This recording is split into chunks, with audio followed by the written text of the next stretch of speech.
তো বন্ধু গরু সব রয়ে গেছে, কোনো কাস্টমার নাই, পুরো হাট ভর্তি গরু। কিন্তু এই বছর কি হয়েছে বলা যায় না। এবছর যে যে গরু আমাদের 140 কিনা, সেই এখন বর্তমানে বলতেছে 80,000। এই লো পরিস্থিতি, আমাদের 140 কিনা এই গরু এখন 80,000 টাকা বলতেছে। এই হলো পরিস্থিতি। দেখেন এই মাথা ওই যে ওই মাথা মতো সমস্ত গরু এখনো মনে 12-13টা গরু রয়ে গেছে, ওই সব লসে গরু। গরু এখন ছোট গরুর মধ্যে এক একটা 40,000-50,000 টাকার লস, আর বড় গরু তো 1 লাখ টাকার উপরে লস হবে। হাটে কেমন গরু আছে? গরু এখন হাটে হাটে এখন যে পরিমাণ গরু, আগামী ঈদ এটা শেষ হবে না।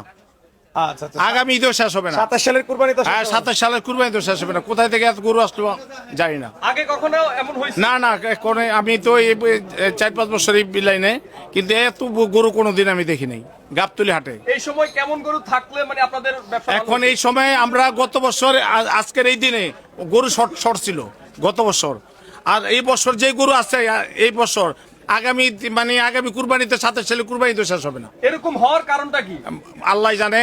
কেউ কেউ বলতেছে ভারত থেকে পাচার হয়েছে, সেটা সত্য মিথ্যা জানি না, আমি এখন সঠিক বলতে পারি না। ঢাকার মানুষ কি কোরবান দিচ্ছে না, না দেশে টাকা নেই? না না, এখন দেশ মোটামুটি একটা হাহাকার মনে হইতেছে।